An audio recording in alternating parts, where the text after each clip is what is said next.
Hello everyone, welcome to Sarkari. Today we discuss 15 March newspaper. एकल मतदान सूची के जरिए एक साथ चुनाव कराने की सिफारिश। एक राष्ट्रीय एक चुनाव के लिए कोविंद नाथ जी रामनाथ कोविंद जी जो पूर्व प्रेसिडेंट है उनके द्वारा दिसंबर 2023 में कमेटी बनाई गई थी, जिसमें उच्च स्तरीय समिति का एकल मतदान सूची तैयार की गई है जो लोकसभा, राज्यसभा और स्थायी निकायों के चुनाव की सिफारिश करेगी। इसमें इन्होंने सिफारिश की है कि लोकसभा और राज्यसभा के चुनाव, राज्य विधानसभा के चुनाव एक साथ होने चाहिए तथा 100 दिन के भीतर स्थानीय निकाय के चुनाव करा दिए जाने चाहिए। इसके अलावा 2029 से इस प्रक्रिया के अंदर त्रिस्तरीय ढांचा, जो कि लोकसभा, राज्य की विधानसभा और जो लोकल बॉडीज है उनके चुनाव एक साथ कराए जा सकते हैं। इसमें रखा गया है कि जो 6 देश की प्रक्रिया है उनका अध्ययन करके इस तरह की प्रक्रिया का चुनाव किया गया है, जिसमें दक्षिण Africa, Sweden, Belgium, Japan, Germany, Indonesia, Philippines की चुनाव प्रक्रिया को देखा गया है, जिसमें कहा गया है कि संविधान के 5 अनुच्छेदों के अंदर परिवर्तन करना पड़ेगा, जिसमें अनुच्छेद 82 और 172 सम्मिलित है। अगर ऐसी स्थिति उत्पन्न होती है कि राज्य में विधानसभा का समय से पहले समाप्त हो जाती है, तो उस स्थिति में उस राज्य में चुनाव करवाए जा सकते हैं और उसका समय जो सेंट्रल लोकसभा है उसके साथ साथ रखा जाएगा। अगर सेंटर में ऐसी स्थिति उत्पन्न होती है कि प्रधानमंत्री के खिलाफ अविश्वास प्रस्ताव पास हो जाता है, तो उस समय पर एकल मतदान सूची के माध्यम से चुनाव कराए जा सकते हैं।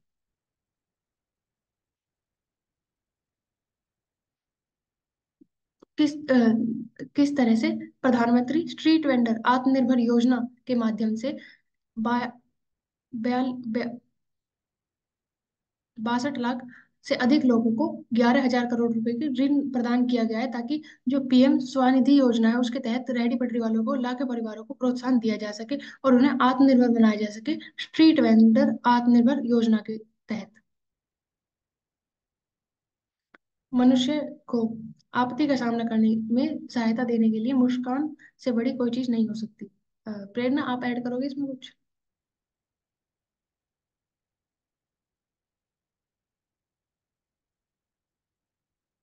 तो यहाँ ये देख सकते हैं कि किस भी प्रकार की स्थिति हो, आप वहां पर किस तरह से व्यवहार करते हैं, तो हर स्थिति को मुस्कान के जरिए खुश रहकर उत्साह के साथ पार किया जा सकता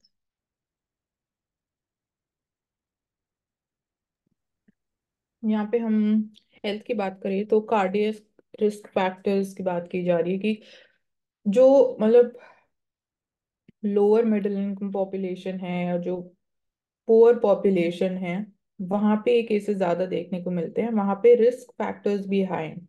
risk factors like hypertension, diabetes, smoking, obesity, all of these they are among the adults in extreme poverty. तो यहाँ पे हम क्या बात कर सकते हैं कि एक तो जो चैलेंज है, they are not having equitable access to the medicines. Medicines के प्राइसेस भी कंपैरेटिवली हायर है जो वो अफोर्ड नहीं कर सकते हैं। तो there is seen to be extreme poverty in low and the middle income countries according to a study.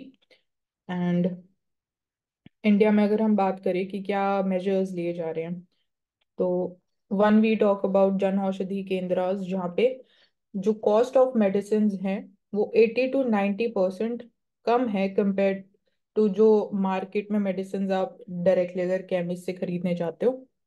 Plus they are generic medicine. So एक वो इम्पोर्टेंट फैक्टर है। और हमने बात करी थी गुजरात मॉडल की कि कैसे अनऑर्गेनाइज सेक्टर के वर्कर्स को, जो इनफॉर्मल सेक्टर में वर्क कर रहे हैं, उनको कैसे डिजिटाइजेशन के थ्रू स्कीम्स में एज अ बेनिफिशरीज इंक्लूड किया जा रहा है। डेटा कलेक्शन की बात की जा रही है, उनका रेगुलर हेल्थ चेकअप करना इम्पोर्टेंट है। तो वहाँ पे इंटीग्रेशन या जब हम इम्प्लीमेंटेशन ऑफ स्कीम्स की बात करते हैं तो कॉमन सर्विस सेंटर्स वो भी सिग्निफिकेंट रोल प्ले करते हैं। तो मिटिगेशन इनिशिएटिव्स ये कुछ है जो as an example we can cite. और लेबर कोड का इम्प्लीमेंटेशन भी इम्पोर्टेंट हो जाएगा। जो 4 लेबर कोड्स है, industrial safety and minimum wages guarantee, that important. And यहाँ पे अगर हम डेटा की बात करें So, among those living in extreme poverty, who should be taking a statin for secondary prevention of these cardiac risks, only 1.1% were on the drugs. So, drug penetration important है.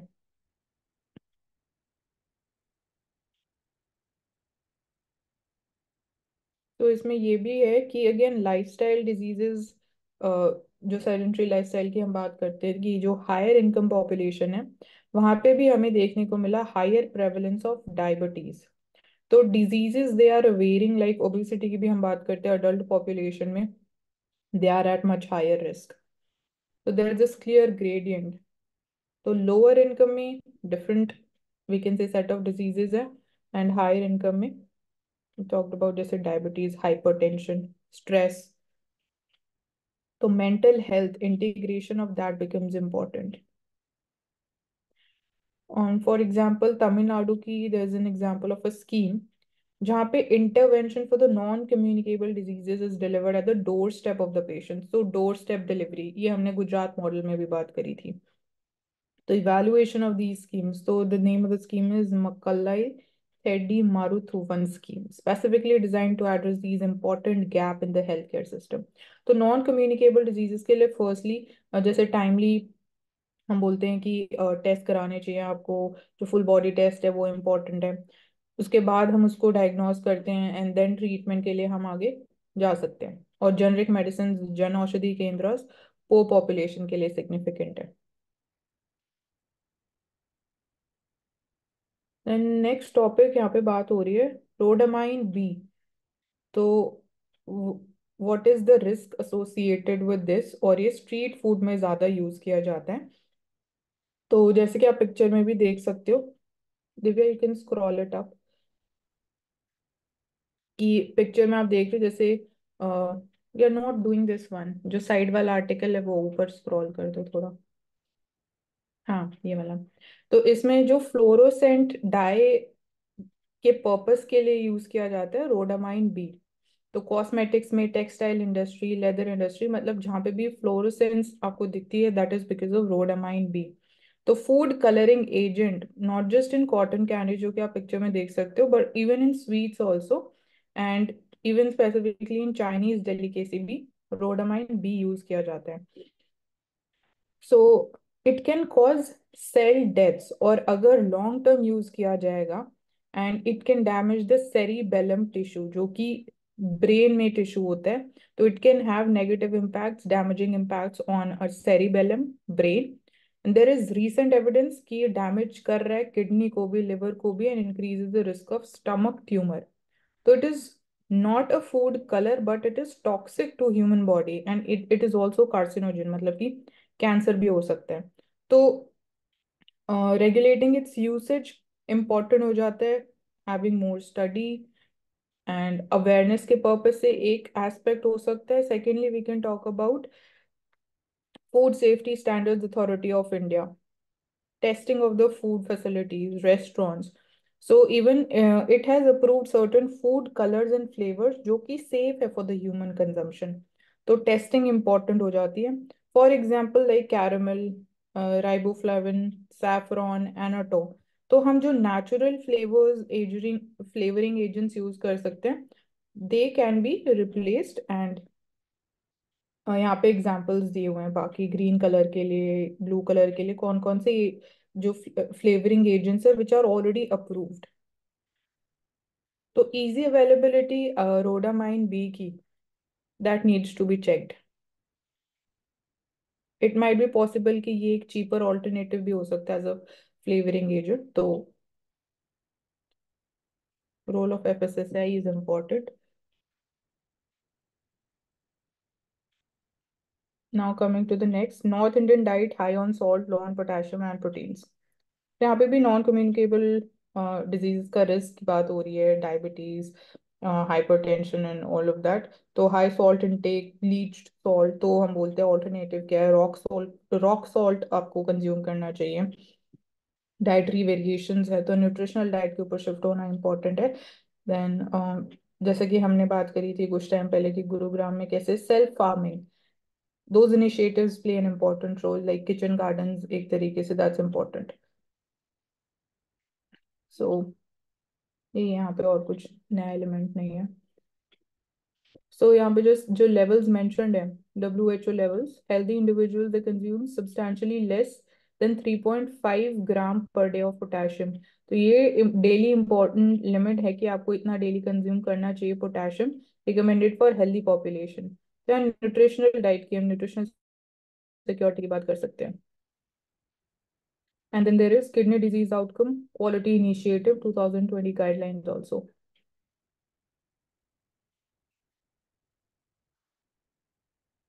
तो when we talking about deciding the poverty line, तो वहां पे भी हम बात करते हैं, एक अमर्त्य सेन की कैपेबिलिटी अप्रोच है, और एक जो जैसे तेंदुलकर कमेटी की अगर हम रिकमेंडेशंस की बात करते हैं, तो वहाँ पे it is not just calorie intake के बेसिस पे, और जो मल्टीपल फैक्टर्स भी पॉवर्टी को इम्पैक्ट करते हैं, तो वो कॉम्प्रिहेंसिवली डिसाइड किया जाता है। तो ठीक है, we can move to the next one. Human development index, India की पोजीशन इंप्रूव हुई है, that is by only 1 rank, and it is publish by UNDP. तो the report is title breaking the gridlock, reimagining cooperation in polarised world. So ये हमेशा part of debate रहा है कि India accept नहीं करता है जो मेथोडोलॉजी फॉलो की जाती है in deciding the ranking, because जो इंडिकेटर्स यूज किए जाते हैं बहुत लिमिटेड होते हैं, बहुत नैरो होते हैं, and as a result we are seeing कि जो इंडिया की नेबरिंग कंट्रीज हैं they are better ranked compare to India. तो इंडिया का रैंक 2021 में इट वाज 135, एंड 2022 में it moved up by 1 rank, 134।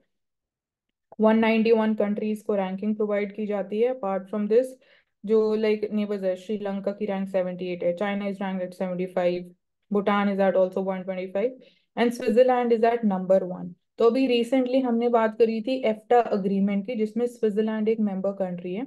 तो वहाँ if Switzerland is at number 1, तो अगेन ह्यूमन डेवलपमेंट एरिया में भी we can learn something from Switzerland through EFTA also. The next one, Ashik, you can take this up.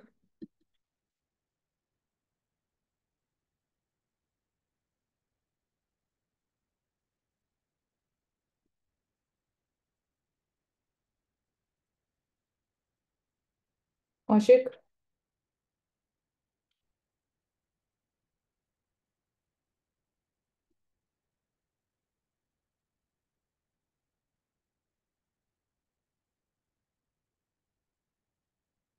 Kanshiram या BSP as a political party की बात की जा रही है कि उनके क्या कॉन्ट्रीब्यूशंस रहे हैं। तो the we can say the founder of this political party, Bahujan Samaj party, जो कि उत्तर प्रदेश में बेस्ड है, तो Kanshiram he was the founder.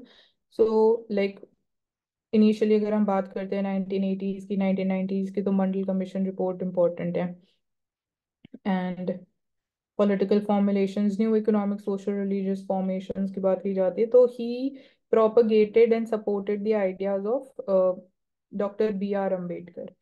तो दलित ऑपरेशन, दलित पॉपुलेशन जो उनके अपलिफ्टमेंट की उन्होंने बात करी, एक गरीबी हटाओ देश बचाओ, these were some of the slogans which were famous. Then All India backward minority communities employees federation, ये एक इम्पोर्टेंट इनिशिएटिव रहा है। तो he in a way he brought kind of a social revolution, जहाँ पे first Dalit women chief minister रही Mayawati from his political party. And तो चाहे उनकी राइट्स की बात हो, या सोशल इंटीग्रेशन की बात हो, वोटिंग राइट्स की बात हो, या हम जैसे इक्वल लेवल प्लेइंग फील्ड की बात करते हैं, तो दलित्स को भी उसी सेम जो सोशल पर्सपेक्टिव है, जो सोशल बिहेवियर एंड एटीट्यूड है टुवर्ड्स द दलित कम्युनिटी, तो उसको चेंज करने की बात की जाती है overall.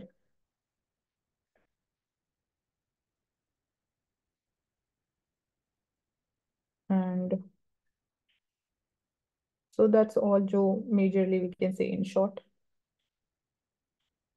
Coming to India Bhutan relations, तो गैलफू एरिया की हम बात कर रहे हैं, तो भूटान का प्लान ये है कि गैलफू रीजन जो है उसको as a regional economic hub की तरह डेवलप करना चाहते हैं। तो जो गैलफू टाउन है, it shares its borders with the state of Assam in India, and recently we saw that Prime Minister of Bhutan also visited India, sharing top gate So this is his name, and launched this plan in December 2023.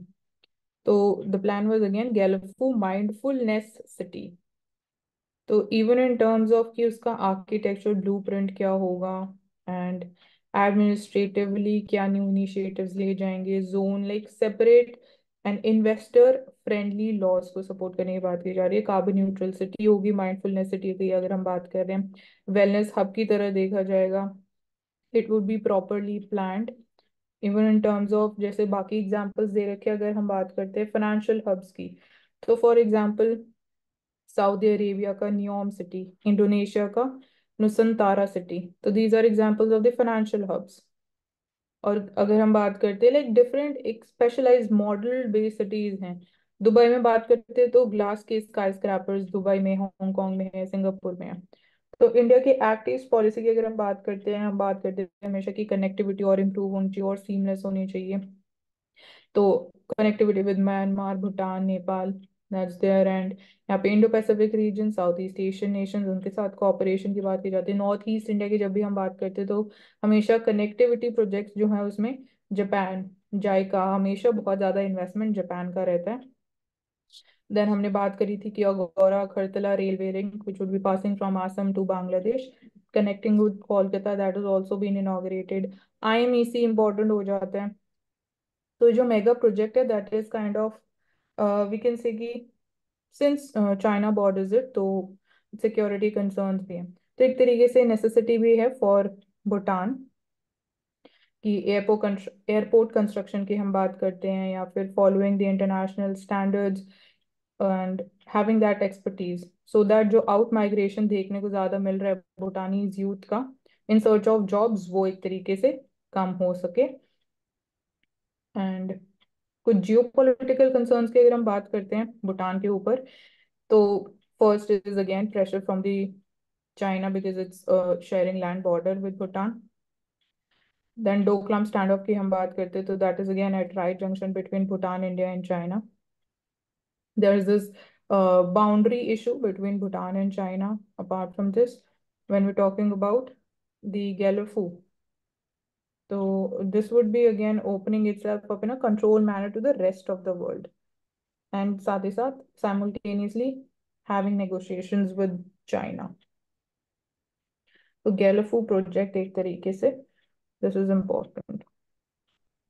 एक ही बस बाकी important overall है, बात करें, mindfulness city, हाँ बस mindfulness जी हाँ। Keyword जो वी कैन राइट। हम्म, बाकी तो और एग्जांपल्स यहाँ ग्लोबल मेंशन्ड है, लाइक आईएमईसी हो गया, I2U2 हो गया, चाबार पोर्ट डेवलपमेंट हो गया, नॉर्थ साउथ ट्रांसपोर्ट कॉरिडोर हो गया, बस। We can move to the next, electoral bonds. Post-mortem of electoral bonds will go on, but let the debate now shift to the way forward. So अभी हमने देखा recently data has been shared by even Election Commission of India on its website. SBI ने भी data share किया है election जो electoral bonds हैं उनके regarding कि buyers कितने हैं, what has been the amount.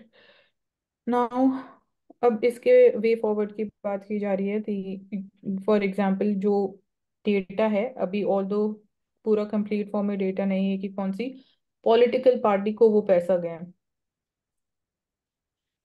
सो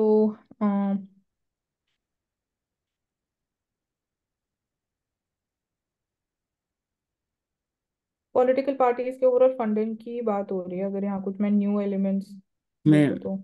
अगर बोला जाए तो कॉर्पोरेट फंडिंग एक इम्पॉर्टेंट टूल है to influence the public policy. जैसे कल ही जो कल परसों जो रिलीज हुआ डेटा, उसमें एक कंपनी का नाम था, I can not recall right now, that have bid the contract with compare, एक प्रोजेक्ट था 13,000 करोड़, उसका कॉन्ट्रैक्ट उन्होंने जीता था।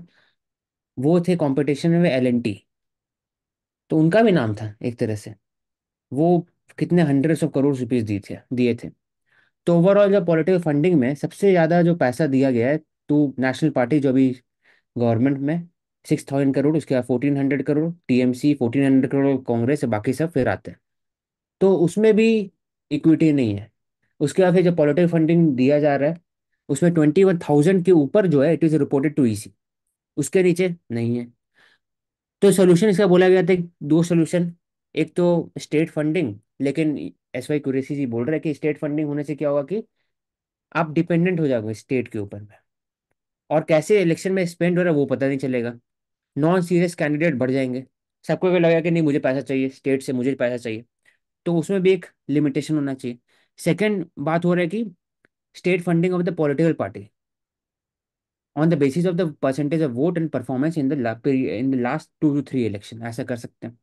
दूसरा है कि हर एक 100 रुपया for every vote we can give to the political party, जितना वोट उनको मिलता है इलेक्शन में उसके हिसाब से 100 रुपये या कुछ डिसाइड किया जाता है, नंबर डिपेंड करेगा।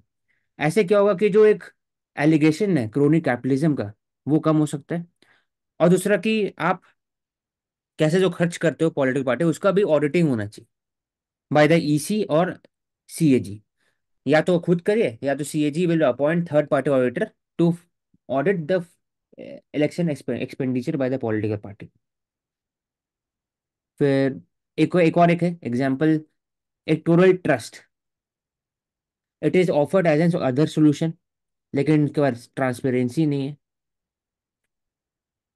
फिर दूसरा है कि नेशनल इलेक्शन फंड।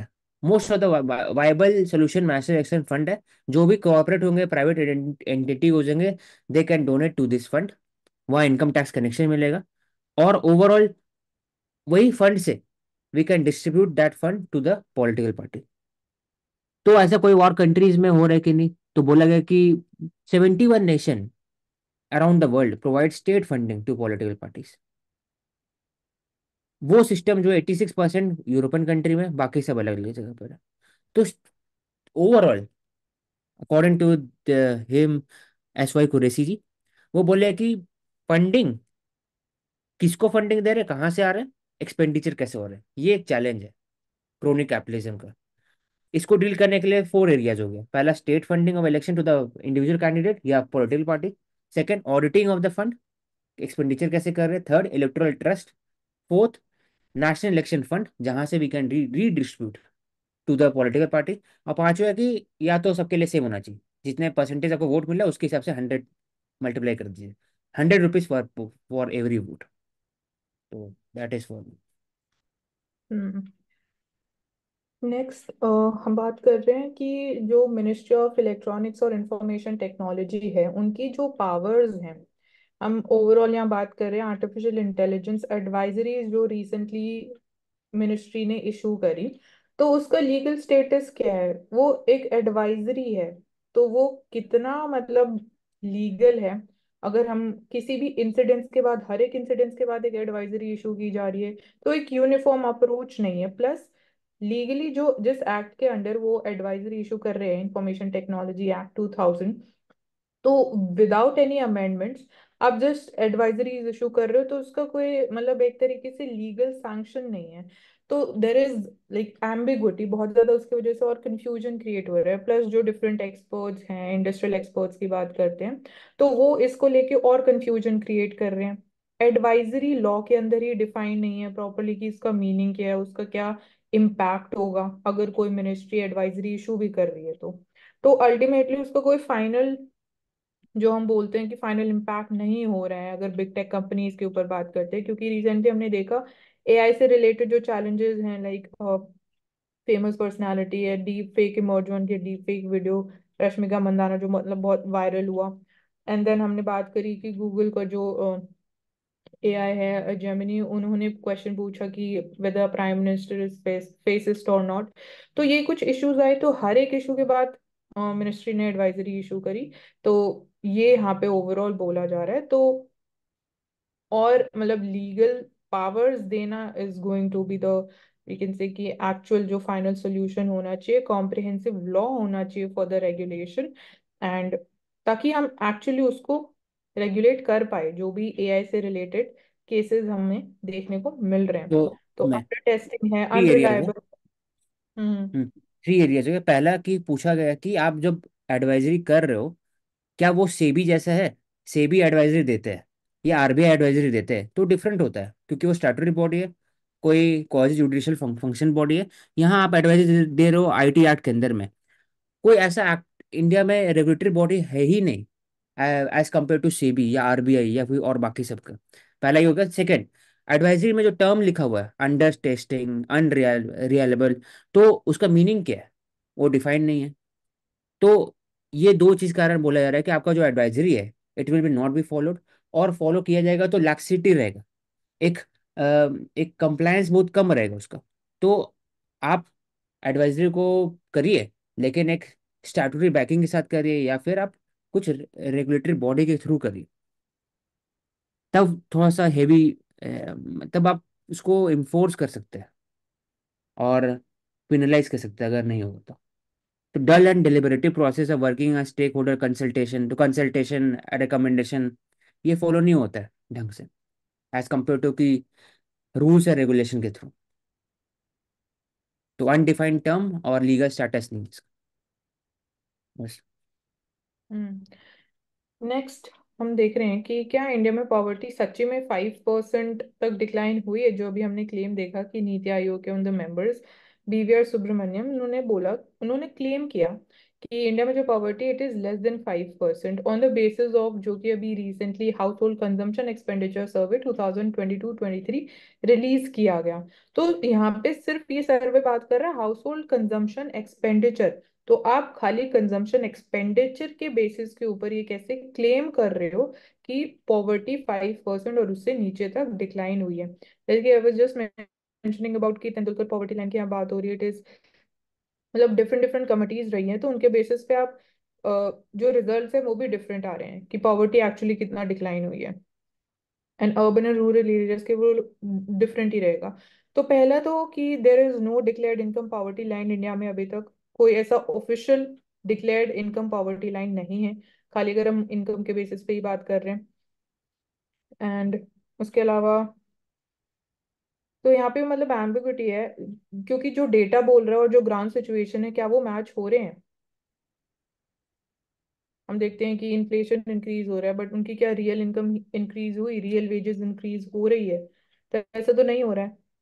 तो ऐसा कोई रियल इंडिकेशंस नहीं है हमारे पास कि रियल वेज इनकम्स वो भी इंक्रीज हो रही हैं for most of the working families. And even जैसे जब अभी हम तो हाँ। सर्वे हुआ उसमें हम्म। बोले 5% पॉवर्टी है, लेकिन बाकी जगह होता है वर्ल्ड बैंक के हिसाब से बोला जाता है तो 11% है, कुछ जगह में 21% है। तो कौन से पॉवर्टी लाइन इंपॉर्टेंट है और कौन से पॉवर्टी लाइन मोस्ट सुटेबल है इंडियन कंटेक्स में, और जो प्रैक्टिकल है इंडियन कंटेक्स में, वो अभी डिफाइन नहीं है। ऐसे आपने कहा कि डेफिनेशन नहीं है एग्जैक्टली अगर बोला जाए तो। फॉलो करते हैं हम्म। तेंदुलकर कमेटी को यूज करते हैं, कोई दूसरा। तो सरकार तो गवर्नमेंट ऑफ इंडिया क्या फॉलो करती है अगर बोलना है तो? पॉवर्टी लाइन ऐसा कुछ डिफाइन नहीं। हाँ मतलब कोई ऐसी एक सिंगल पॉवर्टी लाइन नहीं है अभी। जैसे हम अगर वर्ल्ड बैंक का एक जो लेवल लेके चलते हैं तो वो $1 है। और इंडिया में हम्म तो अगेन कमिटीज रही है, उन्होंने अलग अलग सजेशंस दिए हैं कि ये मेथोडोलॉजी फॉलो की जानी चाहिए। खाली कैलोरी इनटेक के बेसिस पे कुछ ने पॉवर्टी लाइन दी है। तो एम्बिग्विटी कोई ऐसा डिक्लेयर्ड नहीं है। बट इंडिया की बस एक चीज हम बोल सकते हैं कि जो पॉवर्टी लाइन डिटरमाइन की भी गई है या जो मेथोडोलॉजी फॉलो की गई है उसमें कॉमन चीज यही है कि कंजम्पशन एक्सपेंडिचर के बेसिस पे पॉवर्टी लाइन हमने डिराइव की है। तो ये एक चीज कॉमन जो हम बोल सकते हैं on the basis of consumption expenditure, ना तो वो इनकम के बेसिस पे है ना वो और किसी कोई और फैक्टर उसका पार्ट है। तो एक ये चीज है। और बाकी भी यहाँ पे ये भी बोला गया कि और जो बाकी रिपोर्ट्स है like for centre for monitoring Indian economy वो भी जो डेटा रिलीज करते हैं, तो डेटा के ऊपर हम कितना रिलाय कर सकते हैं? क्योंकि उस डेटा के हिसाब से अगर हम जाते तो उससे ये निकल के आता कि female labour force participation rate India में जो है वो येमेन और इराक से भी कम है। तो कितना इसके ऊपर हम रिलाय कर सकते हैं? प्लस जो बेस ईयर लिया जा रहा है वो कौन सा बेस ईयर है, कौन सा बेस ईयर सूटेबल रहेगा? क्या वो मतलब बहुत पुराना बेस ईयर लेके हम बात कर रहे हैं या कोई रीसेंट बेस ईयर है? तो हम्म मतलब डेटा क्वालिटी के ऊपर कंसर्न्स हैं ओवरऑल। एंड देन एक आर्ग्यूमेंट ये भी है कि अगर लोग स्पेंड कर भी रहे हैं ज्यादा बेसिक फूड आइटम्स पे सीरियल्स के ऊपर, तो क्या वो एक तरीके से क्या वो मतलब एक कुछ कुछ तो साइन होगा कि इकोनॉमिक प्रोग्रेस हो रही है अगर ज्यादा स्पेंड किया भी जा रहा है तो? बट अगेन इसको हम सर्टेनली नहीं बोल सकते कि फॉर श्योर वो इकोनॉमिक प्रोग्रेस हो रही है अगर लोग ज्यादा स्पेंड कर भी रहे हैं तो इट माइट बी पॉसिबल कि वो बाकी और किसी चीज पे कट डाउन कर रहे हो और इसीलिए वी आर सीइंग कि कंजम्पशन एक्सपेंडिचर इंक्रीज हो रहा है।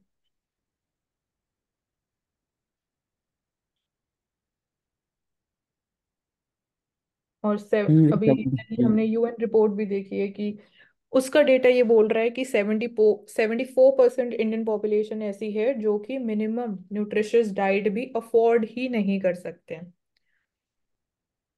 तो ये कुछ डेटा है, ओवरऑल यही क्रक्स है इसका।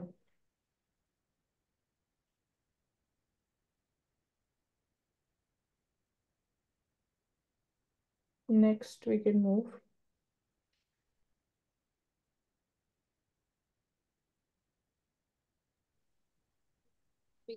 इलेक्टोरल बॉन्ड का डेटा एक जैसे यहाँ पे दे रखा है, भारती एयरटेल का है, फ्यूचर गेमिंग होटल सर्विसेज उन्होंने कितने करोड़ के इलेक्टोरल बॉन्ड्स बाय किए हैं, 1368 crore rupees. 966 crore mega engineering and infrastructure dams and power projects based in Telangana mega, इस। यही मेगा इंजीनियरिंग यही थे। हम्म। जो जीते थे contract against the L&T, mega engineering. Vedanta group एक माइनिंग का है, मेजरली उड़ीसा में वर्क करता है। तो ये data infrastructure construction mining pharma companies dominate the donor list, ये सारे वही एरियाज है जो हम बोल सकते हैं कि जिन पे ज्यादा एम्फेसाइज भी किया जा रहा है आज के टाइम में। फार्मा कंपनीज है, कंस्ट्रक्शन इंफ्रास्ट्रक्चर क्रिएशन है, तो वो ही मेजर डोनर्स निकले, तो कुछ तो लिंक है ही। बाकी तो और कुछ बोल नहीं सकते for certain. And 3 of the top 5 donors जो हैं they bought the bonds with ED and IT knocking on their door. तो ये भी है हम्म। कि इनकम टैक्स प्रॉब्स किए जा रहे हैं उनके अगेंस्ट। सो सिंस यहाँ पे हम प्रोविजंस की भी बात करते हैं कि ये एक जो प्रोविजन था कि प्रॉफिटेबल कंपनीज है या रजिस्टर्ड कंपनीज है सिर्फ वो ही इलेक्टोरल बॉन्ड्स को बाय कर सकते हैं, तो वो भी हटा दिया गया है। अब चाहे शेल कंपनी हो वो भी डोनेट कर सकती है, मतलब ये मैकेनिज्म भी वर्क कर सकता है, ये नहीं है कि you will have to be profitable या रजिस्टर्ड कंपनी। तो ये कुछ कंसर्न्स जो हम बोल सकते हैं, बाकी तो ओवरऑल इसके बारे में यही बात होगी।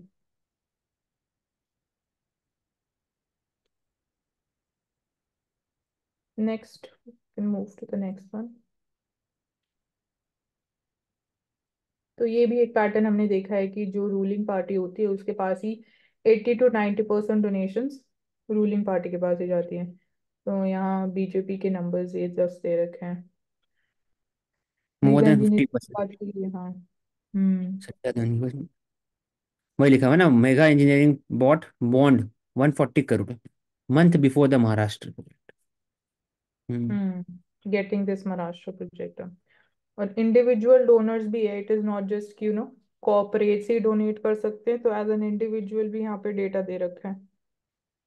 Thirty hmm. Five crore donated. Doctor Lakshmi Reddy Nidhi. Laboratory सबको। किरण मजुमदार शो 6 करोड़। ठीक है।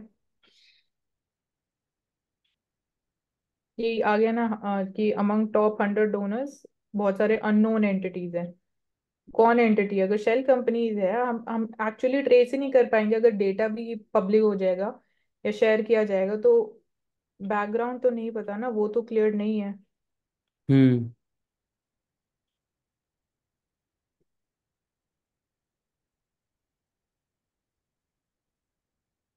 CBSE suggested open book examinations in select classes।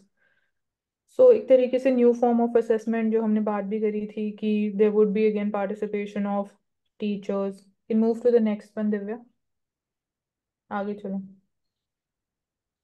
Teachers का रोल रहेगा, स्टूडेंट सेल्फ असेसमेंट का रोल रहेगा, टीचर्स का असेसमेंट रहेगा। और यहाँ पे ओपन बुक एग्जामिनेशन की बात की जा रही है, तो जैसे हमने ये पहले भी डिस्कस किया था कि ओपन बुक एग्जामिनेशन का सिग्निफिकेंस ये है कि वो उसको प्रैक्टिकल एप्लीकेशन के ऊपर मेन एम्फेसिस किया जाता है कि जो बेसिक चीजें हैं, वो बेसिक डेटा जो आपके सामने रहता है बुक के अंदर, क्वेश्चन ऐसा होगा कि वो उसकी एप्लीकेशन पूछेगा, तो क्या आप उसको उस तरीके से अपने माइंड में असेस कर सकते हो नहीं कर सकते हो, तो वो मेन फंड है जो यहाँ टेस्ट किया जाता है। Classroom is ready for the change. Then technology and learning को इंटीग्रेशन की बात की जा रही है, स्मार्ट बोर्ड हो गया या टैबलेट बेस्ड हो गया, एंड इससे इंक्लूसिविटी इनोवेशन हम और प्रमोट कर सकते हैं। ऑनलाइन एजुकेशन हो गया। तो in the shadow of emerging AI, machine learning, deep learning technologies, तो एक तरीके से there is a threat also of modernisation of the masses. तो औषध इसको एक्सप्लेन कर सकते हो, मतलब क्या बोलने की कोशिश, modernisation of the masses because of AI. आप डिपेंडेंट हो जाओगे पूरे एआई के ऊपर में, गूगल सर्च करना एआई के थ्रू, काम करना एआई थ्रू। कल ही जो पढ़े ज्योमेट्री, अब वो हम्म। मैथमेटिशियन भी एआई यूज करेंगे। तो मोरॉन बन जाएंगे एक तरह से, तो मोरनाइजेशन ऑफ द मासेस। क्योंकि एग्जैक्टली। स्टूडेंट्स की जो सोचने समझने की और जो ये होता है ना कि इसका आंसर हाँ, नहीं आप मिल रहा, इसको थिंकिंग वो एबिलिटी। चीजें खत्म हो इसको रही है। कंपेयर नहीं कर सकते कैलकुलेटर से। कैलकुलेटर बस सपोर्ट सिस्टम थे कैलकुलेशन में, लेकिन कंप्यूटर भी सपोर्ट सिस्टम थे। एआई जो है कि वो पूरे चेंज कर रहे हैं, पूरे सिस्टम ही चेंज हो जाएगा। कैसे खाना बनाना है वो भी एआई बताएगा, क्या कहाँ घूमना है वो भी एआई बताएगा। तो हर एक फील्ड में इंटरवेंशन है एआई का। तो बिना एआई का फिर आपके पास दिमाग में लॉजिक खुद का नहीं चलेगा, डिपेंडेंट हो जाएगा इन्फॉर्मेशन पूरा एआई के ऊपर में, क्रिटिकल थिंकिंग डेवलप नहीं होगा, तो फिर मोरन बन जाओगे लॉन्ग टर्म। और यहाँ पे ये भी मेंशन है, जो हमने पहले भी एक बार इंडिया ने पार्टिसिपेट किया था, ओईसीडी का जो इनिशिएटिव है PISA, programme for international student assessment. अब नहीं तो वहाँ पे पार्टिसिपेट कर, मिलते होंगे क्या? अब नहीं करते पार्टिसिपेट, हाँ, क्योंकि अब बहुत नहीं कम। करते। तो रॉट लर्निंग के ऊपर ही यहाँ फोकस हो रहा है, बाकी तो यहाँ ओवरऑल ये असेसमेंट और ओपन बुक टेस्ट और टेक्नोलॉजी के साथ इंटीग्रेशन, तो कॉन्टिन्यूस कॉम्प्रिहेंसिव इवैल्यूएशन। इसको बोल सकते हैं कॉन्टिन्यूस कॉम्प्रहेंसिव एवेल्यूएशन, हाँ। ताकि मॉडर्नाइजेशन मासेस नहीं हो सके।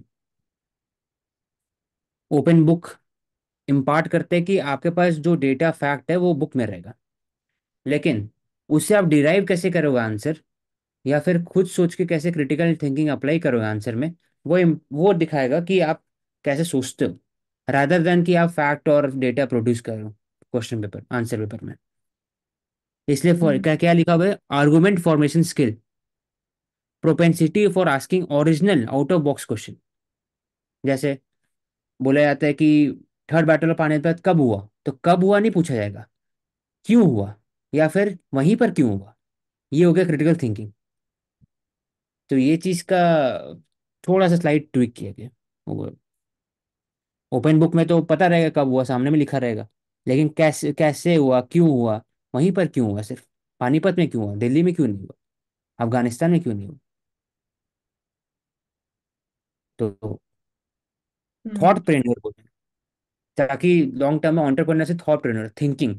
पब्लिक इंटेलेक्चुअल इंडिया में बहुत कम है, ग्लोबल पब्लिक इंडिया के जो पब्लिक इंटेलेक्चुअल है दे, और जो वर्ल्ड में है, तो वर्ल्ड का इन्फ्लुएंस इंडिया पर ज़्यादा होता है एज कम्पेयर टू उल्टा होना चाहिए, क्योंकि आईटी सेक्टर में हम लोग ज़्यादा हैं, हर जगह में। ऐसा हो नहीं पाता है क्योंकि आपके पास जो पॉलिटिकल साइंस का जो एक बेडरॉक है वो वेस्टर्न लेड है। साइंस का भी देखा जाए तो वेस्टर्न लेड है, सोशल साइंस का देखा जाए तो वेस्टर्न लेड है। तो थॉट को प्रमोट करने के लिए थिंकिंग चाहिए, थिंकिंग प्रमोट करने के लिए आपको क्रिटिकल थिंकिंग का प्रैक्टिस चाहिए। वो जब करेंगे तो लॉन्ग टर्म में हो सकता है थॉट हम्म। प्रेन्योर, जनरेशन और थॉट प्रेन्योर। नेक्स्ट। नेक्स्ट लिंक में कंटिन्यू करते हैं।